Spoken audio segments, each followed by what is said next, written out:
So the bottom line is that Jesus was successful in presenting the truth in exactly the way that Nicodemus needed to hear it. It was done with kindness, with grace, and with truth. The last point that I'll make, and I'll reiterate what Jesus did so that we can do it as well, is that if no one is coming to you to ask you any questions about your faith, nothing about clarity, nothing about what does this mean, or how did you survive this situation, or I saw you praying, why do you do, no one's asking you any questions, then I would be in serious prayer about that. That's a huge red flag. That means that your light is not being impactful, it's not affecting anyone. The Bible talks about salt losing its savor and being worthless. What's the point of being a Christian if you're not impacting anyone? No one is coming to ask you any questions or any clarity or get any help from you. Nothing. That's a problem. I would pray immediately, find out what you're doing wrong, that you're not being effective. You're not impacting anyone. Because Jesus, and I believe he put himself in that specific place at that specific time, knowing that Nicodemus would be coming to have the conversation with him. But the point is that Jesus was approachable.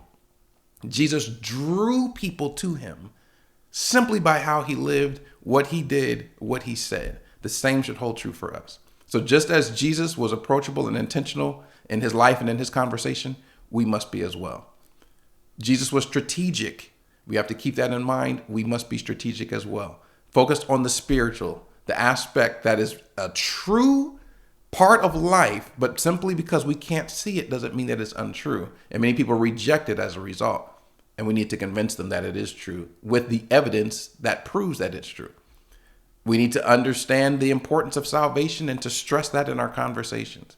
This is not, oh, well, you're a Christian. That's cool. Well, I'm a Muslim. And so we're friends, right? Yeah. Okay. Well, you believe what you believe. I believe what I believe, and we're good to go.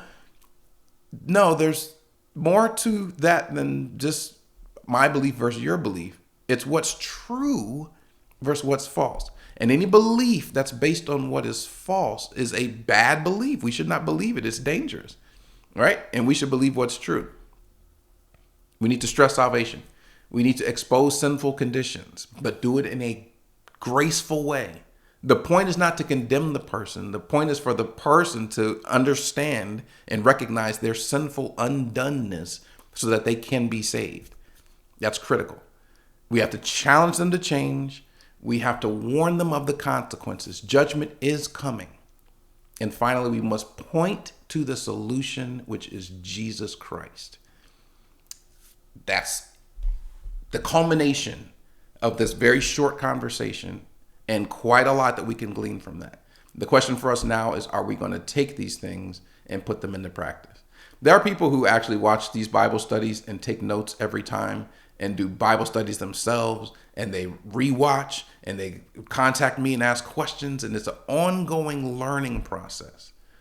And then there are those who just tune in and say, oh yeah, I watched it. Great job. Yay.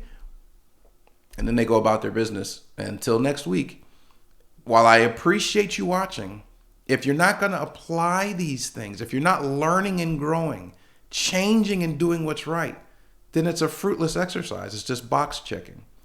And so my challenge is for you guys to come back. Let's continue on this journey together. But don't just watch it just to say you watched it. Actually learn something. Challenge yourself. Reread John chapter 3. A lot of people do that and say, I read a chapter this evening of the Bible. What did you do? I read the Bible this evening. I had my own little Bible study. Well, what did you learn? Oh, well, it was about the Lord and, conversation with Jesus. So it was good. That's not enough to do anything for anyone, including yourself. Dig deep. Go verse by verse and ask questions. What is the kingdom of God? How would you define that? What's the difference between seeing the kingdom of God and entering the kingdom of God? What are the two views on the kingdom of God? I believe there's three, but you dig into that. What do these things actually mean? When Jesus said being born again, what did that mean? If you were tracking right, he actually explains what that meant, and that means to be born of the Spirit, right? He doesn't say being born of water and born of the Spirit means born again. It was born again means born of the Spirit. You should ask yourself these questions, pray about it, and get the answers so that you know more, then you can teach better and you can teach more. Okay? All right, I'm done.